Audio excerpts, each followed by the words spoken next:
Killian was a 10-year-old male-neutered Labrador Retriever, and the owner had acquired the dog at 10 months of age. It had been in 2 or 3 previous homes, and she really didn't have a good history as far as why it was being relinquished and why she acquired it.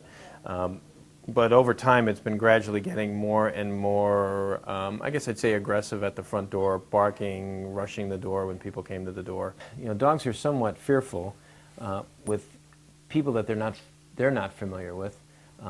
There's just too much unknown, and for dogs that are fearful, change and the unknown and strangers, movement by children, which are not typical of the way most people move, those are all tend to be fairly unsettling for dogs with that kind of behavior, with that kind of tendency.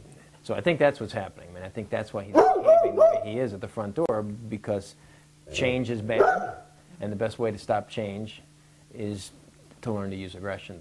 And if you look at what he's doing now, the camera is a very unfamiliar thing for him for sure, and he's barking, but this is not an offensive, I enjoy biting people bark. This is barking, but he's maintaining his position near you.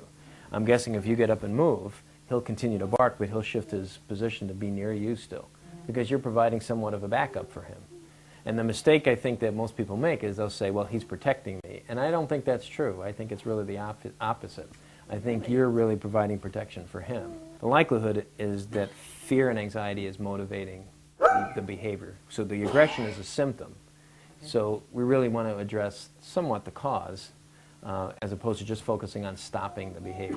Because if all you do is want to stop him from barking or stopping him from rushing at the door, then you're just trying to artificially suppress something. What we want to do is change his motivation for being aggressive at the front door, as opposed to just trying to stop it. What we want to do is work on teaching him to focus and pay strict attention to you in a variety of situations. And we'll go over that first and have you practice that.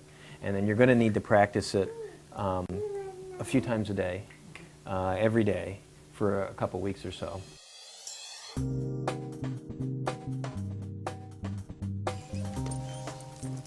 boy, Killian.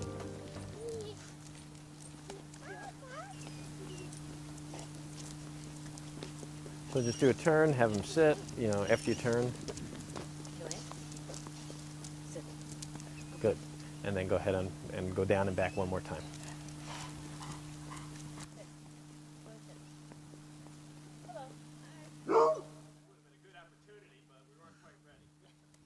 What you did there is you had him sit, but the problem is remember, the reason he's being aggressive is because he's nervous and anxious and stressed about what's coming up.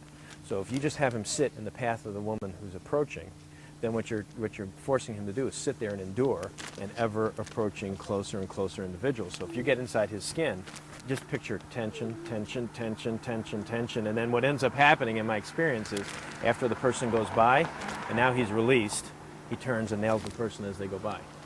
So that's really not the way we want to do it. So instead, response substitution just means we want to get him actively doing some things so he's less focused on the person or dog that's approaching.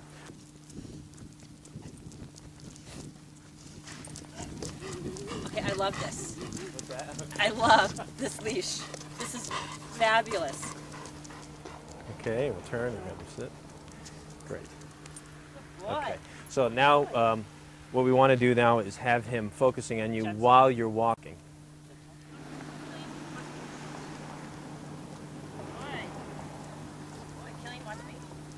Watch me. Good boy.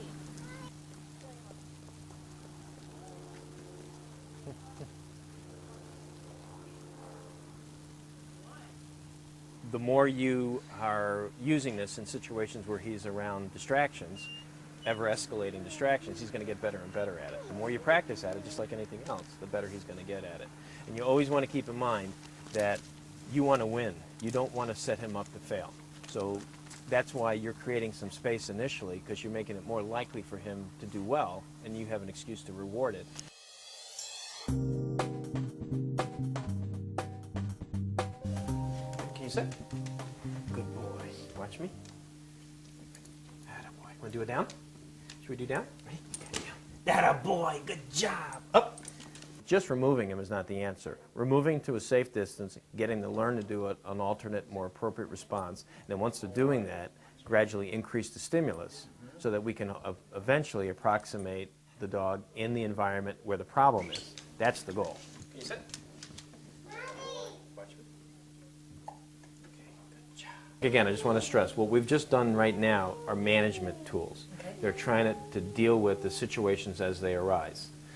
You meet somebody on the street, you can't dictate whether you're going to see them on a walk or not. They're just there, so how do you manage it? Somebody comes to the door like your neighbor just did. Well, what do you do? How do you manage it?